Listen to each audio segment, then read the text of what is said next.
The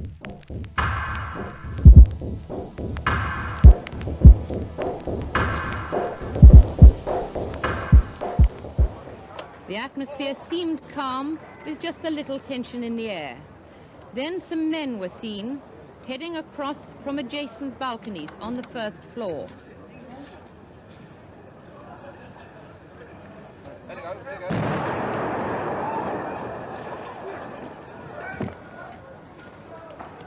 That was a bomb. That was a bomb.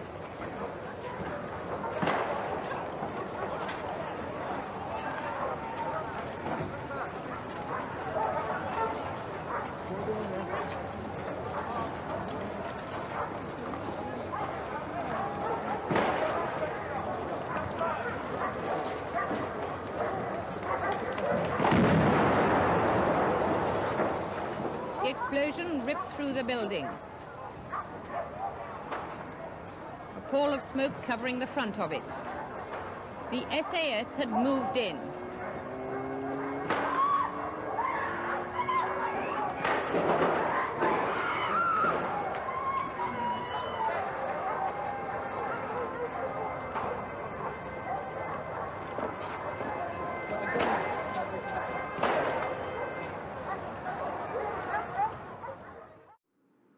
Hi guys, welcome back to the channel. Hope you had a great Christmas break, you enjoyed some much needed time off from work. Coming back today with another gun review and also a full takedown of my favourite guns. Now I say that every time, it's a favourite gun or it's iconic, but this truly is one of my absolute favourites and also perhaps one of the most iconic guns of all time. As I showed you in the clip already at the start of the video, this gun was made famous probably most notably by the Iranian Embassy siege in the 1980s. Now, it was a very historic event where the SAS went in, dealt with the bad guys, and the gun they were seen using was the MP5a2. Pretty sure even saw some pictures of the MP5K, but don't quote me at that. But it's a really iconic gun. It's also featured in many, many films, such as any of the following.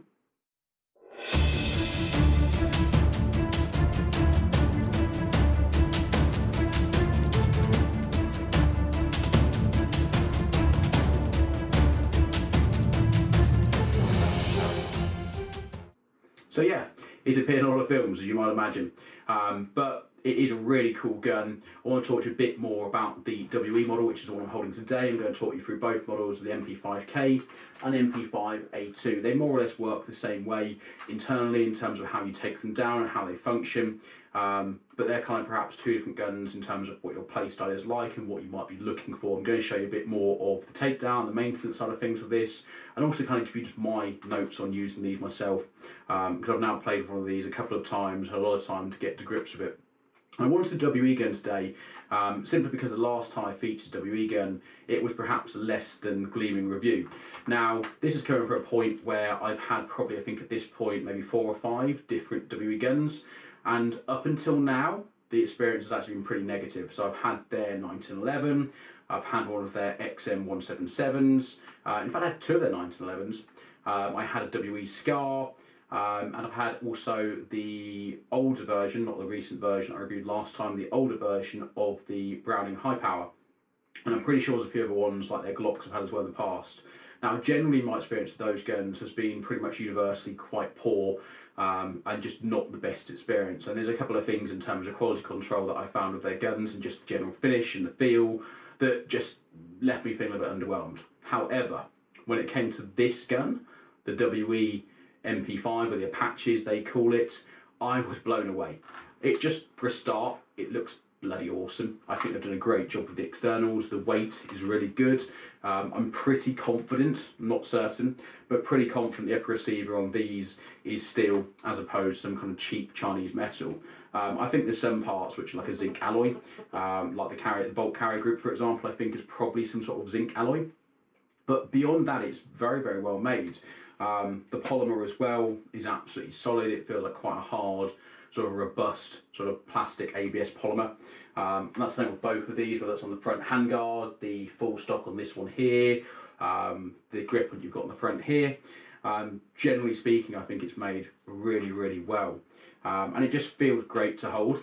Now, the reason I'm wearing this one on the sling, rather than kind of showing you on the wall, is before I kind of get into the review, I just want to talk about kind of the play style differences between the two guns, because in terms of how they work, and I'm pretty sure the lower receiver itself is just identical on both of these guns. There's a few differences apart from that, but I'll get into that later on. But in terms of how you use this, it's an absolutely great CQB close quarters weapon. Now, one of the things you will notice straight away on this is quite short, quite small. I genuinely think I've got power tools that are bigger than this. But it requires you to play slightly differently. You can be very sneaky with this, you can go around sort of tight spaces, but one of the things that might take a bit of a while getting used to is not having a stock. Obviously, when you've got a stock, you can easily shoulder it, and it's going to give you a nice profile down the iron sights on the gun. Now, this was designed to be used slightly differently, and what the SAS teach with this weapon in particular, not that I'm a member of the SAS or ever have been, but from what I've understood and what I've learned, is that they use something called sling tension to get a decent firm grip of this gun and to control recoil and just to get that nice view down the sights on this gun. Now that's why I'm wearing this, to kind of show you how that works, because if you're not kind of familiar with it and you think of getting this gun, just worth knowing. So best to have this as a single point sling, ideally a bungee sling. This is not a bungee one, but it works the same way. But what you do essentially is you push the gun out on that grip there and you just push it forward. And that then gives you a very solid platform to actually hold the gun. You can also pan with that quite steadily and get a really nice view down the optics or down the iron sights. So in terms of, again, how you use the MP5K in particular, that's just one thing to be aware of that's slightly different. And obviously if you've got the A2 like this one over here, or perhaps a retractable stock like the A3, then you won't have that issue, because you can either have the full stock there, you can just go to shoulder it, or you can extend the stock, of course, and obviously shoulder it with that. But if you have got the A3 and you've got the stock in, again, pushing it forwards and out, using sling tension is perhaps a good way of using the gun in tight spaces. Or if you don't have time to extend the stock, like you might come into contact, unexpectedly, for example. So yeah, great gun. Let's look a bit more look at this in a bit more detail. I'll take it down, show you how to maintain it, how it kind of works. We'll go from there and talk about a few differences between the MP5K and the A2 over here. Let's have a closer look. One last thing, guys, before I take the gun down and show its inner workings and how you can maintain them. As is always the case, the reviews that I do, I will try and keep this as impartial and unbiased as possible. The gun today isn't even a gun that I have in stock on my website at the moment, or one that I'm actively trying to sell. So I hope you can trust this as a fairly upfront, transparent and unbiased review, as is always the case. As I hope you've seen in my previous videos, I'll always be as objective as I can be, whether or not I've got a commercial angle with this product or not. As I say, today's gun is my own collection. I'm doing it purely for the love of it, and hopefully to give you guys something back and give you a bit of an idea as to whether or not this gun is the gun for you, whether or not you buy it from me or somebody else, but I haven't got at the moment anyway. But yeah, as always, I'm going to try and keep it as honest as possible. If you like that kind of content, you want sort of unbiased, impartial views, go ahead and click like and also subscribe to our channel, and you'll see more of this kind of content. Anyway, with that out of the way, let's have a look at the gun in more detail. So I've got both guns here laid on the table. I'm going to talk you through the MP5K first before moving on to the A2. When it comes to the Takedown, I'll put this to one side. I'm going to purely focus on the MP5K. Reason being, it's slightly smaller, so I've got a bit more room to work with, and sort of talk you through the parts and how you maintain them. In terms of the basic maintenance of these, it's basically going to be the same anyway. In terms of just how you look after them, how you strip it. The only difference in terms of how you strip them down is the MP5K has 2 pins on the rear, and then the A2 has just the one on the stock here. So that's the main difference you'll notice from taking it down. It's an extra pin on the front end, despite the fact they've got obviously 2 very different forends. You've got just a single pin on both of them to take that off and to access the hop. And in fact, whilst I'm talking of the hops, just so I remember it, I'll show that now. I'll do that actually on the A2 because it's slightly easier to remove the front forend on this. Not this much different, but I find that's a bit tighter and you can wrestle with it sometimes to get off, whereas this is very easy. So whilst on the subject of hops, I'll take this off now, the forend on this, so I can show you where the hop-up unit is. Sorry for all the rattling. So you'll notice here on the front, and we move that up to the camera, you've got like a little knurled wheel there that obviously you can turn around to adjust the hop. I'm not going to tell you which way is which because I honestly at this moment in time cannot remember for the life of me, but obviously with the fact you can adjust it and fire quite easily when you're setting this gun up, you'll figure out pretty quickly which one is going to be more hop and which one is less hop. So yeah, that's where you access it, and obviously you spend a bit of time before the game making sure that's set up for your chosen weight of BBs, and then that will then run happy as you like. I have heard some people complain that the hops on these tend to lose their settings, so your hops can be a bit all over the place. That is not something that I've personally encountered with this gun. Whether or not that's something I might find after using it more, I may be able to let you know in a later video. But on the couple of times I've taken this out to the field and the times that I've been sort of plinking with this at home, I can't say that I've encountered that issue myself. Whether or not it does happen, couldn't tell you if others have complained it does. I can't tell you it has personally, so make your own mind up, and obviously if you get one, maybe keep an eye on it. So that's the hop covered off. The MP5K, which I promised to talk about first. Again, with both of these, you've got the same lowest. MP5K also has the 3-round burst, in addition to semi-automatic and full automatic, and obviously the boring one, safe. So fire selectors the same on both of them, so you've got all those options there, it's pretty cool. In terms of the magazine release, you've got 2 ways to release a mag. You've got the paddle here, which is what I tend to use more because I just find it's easier to flip the paddle than it is to depress the button just there. So you'll notice you've got both of these on MP5, button and paddle. Personally, I find that much easier, but again, you've got both options. So that's how you change the mag. And whilst on the subject of mags, these are 45-round magazines, which I think is really good. It's not truly realistic in the sense that it's not a 30-round mag like the real gun would have had, but I think when you're looking at spending, anywhere between late 400s even to the 500s to buy one of these brand new, when you start looking at that extra 15 rounds that you wouldn't normally have, because I think most sort of M4 Stanags are around 30 rounds. Obviously this is not a Stanag, but that's what I'm comparing to. But most mags being around 30, this being 45, you get an extra 50% of rounds that is going to save you money really. So for me, I think that's a real bonus. The fill valve is at the bottom of the mag there, and one thing to be aware of with these mags, they've got these levers. So you'll see on the top of the magazine, there's a little lever just there. On the back, there's one there. Now when you get your mag, and you might see on mine there's some sort of adhesive residue, but when you get your mag, there's a little sticker there telling you which way those levers should be facing for the gun to work.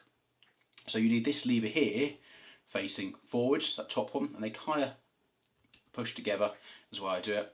So you've got that one facing forwards and that one facing down, and then that will now enable you to fire the gun. It will also let you dry fire it when there's nothing in the magazine itself. In terms of actually loading these, the easiest way to do it is not to load from the top, but from what I do is to pull the follower down. Can't seem to grab that. There you go, pull the follower down like so, and the channel here widens so you can actually put BBs in the bottom there. It enables you then to stack those BBs as they should be double stacks. And the good thing about these mags as well, there are other designs where they've got closed mags. I personally prefer the open ones, simply because it means you can actually see how many rounds you've got left when you're playing, which I think is pretty handy. Certainly when it comes to gas mags, you're more switched on to using your ammo wisely, because you have got less of it. I think that's quite a useful thing to be able to do. And again, if you're in the habit of sort of re-indexing mags and changing a magazine sort of halfway through using it, when you sort of hit a quiet moment, so the next time you do have some action, you've got a fully loaded mag, it's just handy to be able to see how much you've got in each mag. So again, I think it's a pretty cool feature with these open ones. But as I say, if you wanted closed ones, I believe they are available as well, although I haven't seen them personally. So we'll put those to one side. And I'm also going to put to one side the A2, and give us more room to have a look at the MP5K. So here's the MP5K in all its glory. So I'll talk you through this a bit more and just show you the basic features. So I've got the bolt lock back at the moment. The reason I've done that is to show you my favourite things first, which is the fact you can give it a really good slap, just like so. The reason I'm showing you that is because one of the first things you'll have to get familiar with when you're using this particular gas blowback gun. If you're used to using M4, you'll be more familiar with having the bolt lock back automatically and having just to press the bolt release on the left hand side. But with this particular gun, you don't have that kind of lock back feature. So the lock back feature is you. So when you have an empty mag, lock it back, move your mag, insert a fresh one like so, and give it a slap. That is then you reloaded. There is one other way of doing this. You could just take your mag out, like so, reinsert a new one, and do that, and just rack it. I personally prefer to give it the slap. There is no particular right or wrong, but again, that's just the two kind of things that you want to get used to doing if you're used to using an M4 instead. So to show the basic takedown, take the mag out, and the first thing we're going to do is pop out these 2 pins on the back here, like so. Now I'll take the top one out first. Good thing to note about the top one, just on the subject. Top one's slightly shorter because the gun is a little bit thinner on top. So put that one to one side and remember that for later. Now, as you remove the second pin, so the last one holding in this plate at the back here, just gently tease it out, and then just before it's fully out, put some pressure on that back plate there, and then drop the pin, but don't lose it. Now slowly, just release that, like so, because you've got that spring. You notice there it kind of shot out a little bit, but it wasn't a complete disaster, it didn't go flying. So that bit there's the first bit to come out, and then you've got inside here, spring rod. So put that to one side. Now what I do as I go along, before I start sort of stripping the full thing down, is I start putting the appropriate pins in the appropriate places. So the big one at the bottom there of the plate, and the small one at the top. Simply so I don't have to then sort of, you know, spend my time working out which is which and faffing around.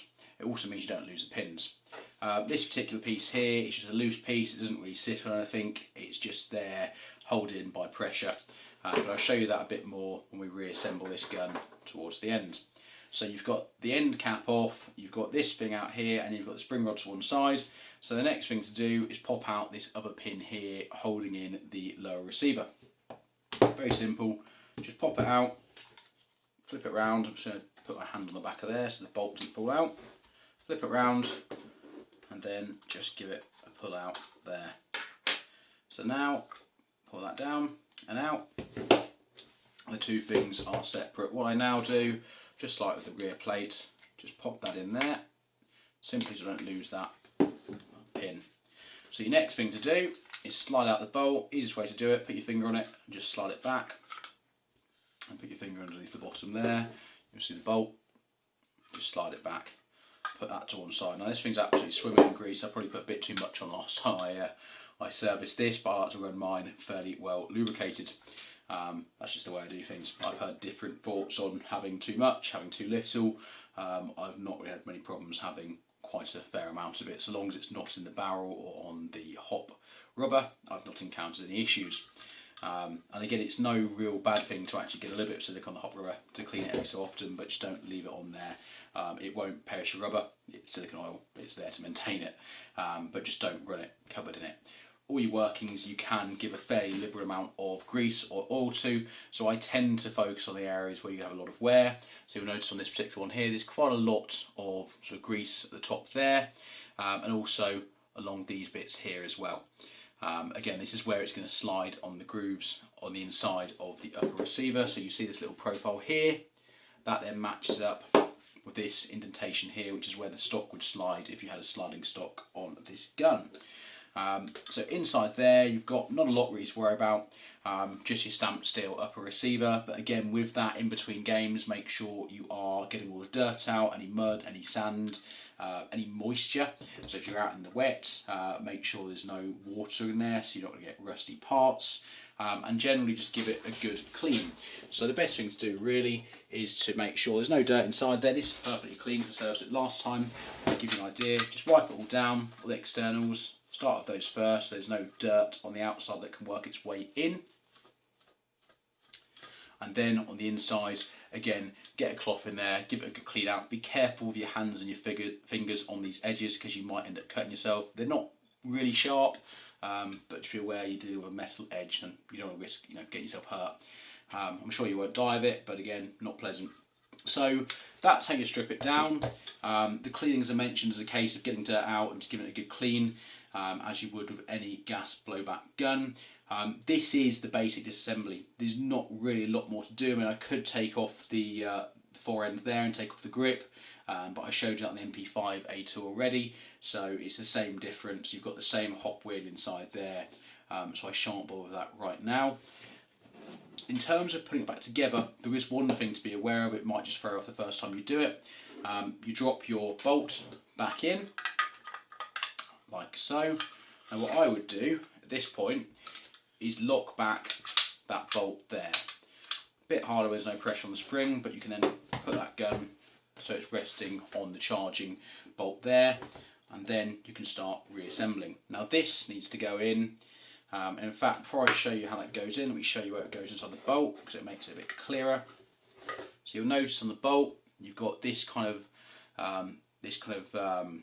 what's what I'm looking for, like a well, a hole, a tube is probably the best way to describe it. You've got this tube here on top of the bolt, and that's where the spring will go and sit inside. So you can put that together to make it easier, like so. And just shove those in, again with the bolt locked back. Now the reason that's important is that your trigger, or your lower assembly, your trigger group and all that, will not go in unless that bolt is locked back. Now the easiest way to do it is just put that in there. There is a bit of an angle to slide it in, so you need to get that lined up first and then pop your pin in.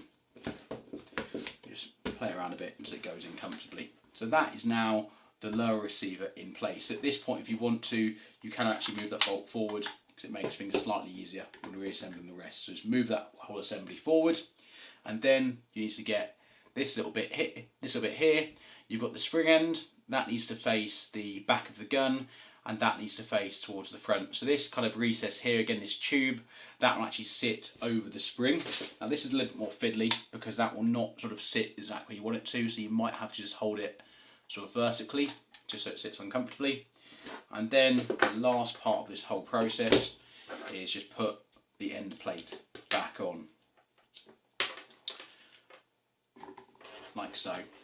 So hold that on there. You'll have a bit of pressure behind it because it is obviously pushing against that buffer spring.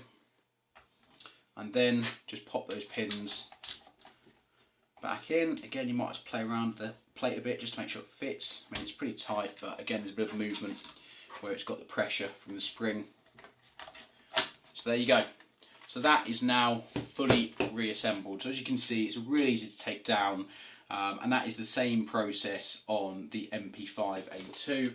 I'm going to give it a bit of wipe off because you can see there's a lot of silicone there. I've got my hands covered on some of the grease and the oil inside of the gun, so you can get lots of marks over it. So that's the basic part of looking after the gun, taking it down. Just keep it clean, keep the dirt out of it. Make sure that any seals on your gas mags as well. And that's another thing I'm going to show you now. Just make sure you put a bit of silicone oil on those as well. Again, that's just basic GBBR maintenance.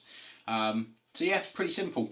In terms of any of the functions, it's basically the same as the A2. You've got obviously the magazine release here, your fire selector here, you've got your sling point here.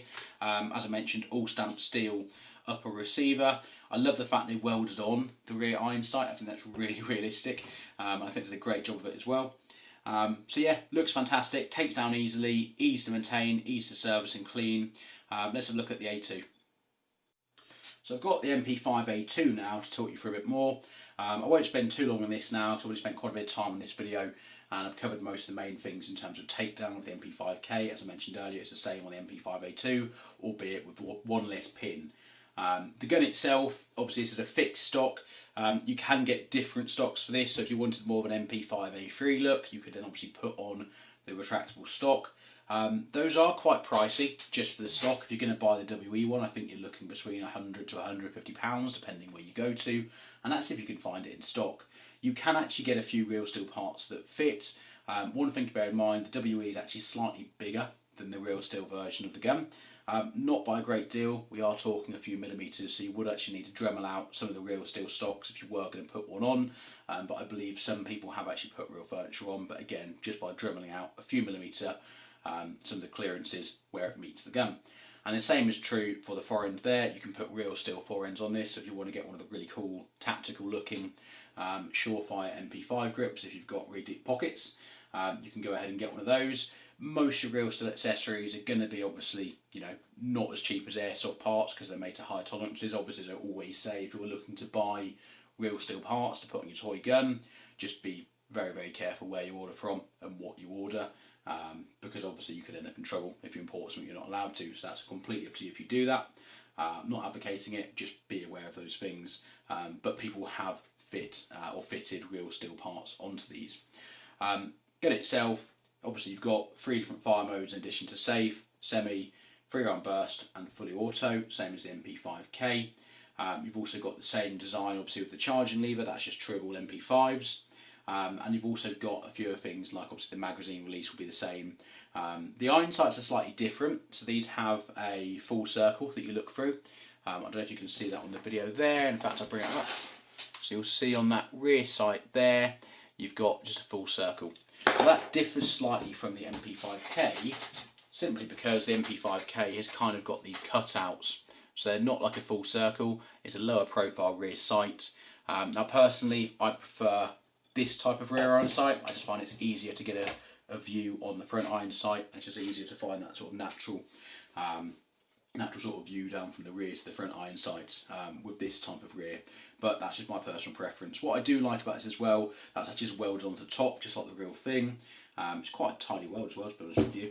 So done a good job with that. And again, obviously this is all stamped steel, same as MP5K, so it's proper, decent metal. And obviously when you rack it, it sounds amazing because it's just proper steel. It just sounds great. Now, different to MP5K, you've got this tri-lug flash hider on here. Now, as new, these actually come with a little attachment, so you can actually put a slightly bigger flash hider on. Now, I didn't get this from new, I brought the second hand, so I didn't get that when I got this gun, unfortunately. But you do have this 14mm counterclockwise threaded barrel just here. So you've actually got this barrel cover which comes off, and that enables you then to put a 14mm counterclockwise accessory on there, such as a suppressor or a different flash hider. So you've got that option, which is quite cool. I've actually gone ahead and ordered the proper flash hider it's supposed to come with because I just like the look of it. If you buy a second hand one, you can find those still pretty easily. They're typically between £20 to £25. They're not mega money. In terms of mounting optics, there's obviously no natural rail systems built on here. It's a case of mounting to the mounting points on the upper receiver, which will be a proprietary proprietary rail type system, which will claw mounts onto those 2 points. Now there's a few different types. You can get the old sort of 1990 style claw mounts. They look awesome. They're not so easy to come by now. They do come up still, you know, relatively often, but not as often that you might like them to. And they're typically going to cost you between 50 to 70 second hand. You know, if you see them come up, so they're pretty cool if you can get hold of one of them. Or you can get these low profile ones here, which you can get pretty much anywhere. Such as like eBay, Amazon, AliExpress, wherever it is you're buying your cheap sort of rails from. But you can get those, you know, pretty easily for sort of £10–15. And again, you can get the real ones, but you're going to pay sort of £100 for a real sort of HK one, and that's at the cheapest you might find it. I think that's probably all there is to talk about now about the MP5a2 and the MP5K. I absolutely love these guns. It's one of the few guns that's really changed my mind on WE as a company in terms of their products and what they can produce. Because I think I've been a bit unlucky with some of the guns I've had from them, that they just weren't great guns in my opinion.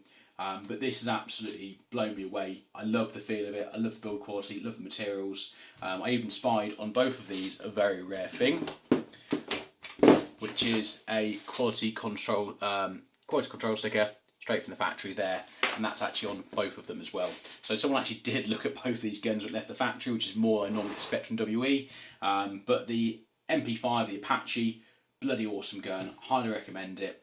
Use it 2 times in the field at a great time, plinked a hell of a lot with it. I've probably put near to 2,500 BBs through these now, so a fair amount of playing with them. Love it, completely love it. Big advocate of this. If you're thinking of getting an MP5, and if you're looking for a gas blowback, I haven't had the VFC one, but this is certainly a great option. If you're just looking for a gas blowback rifle in general, I don't think you can go too far wrong with this. That'll probably do it for now. It's a very long video. Thank you all for watching. Any thoughts, any feedback, let me know in the comments. If not, see you next time. Thanks guys.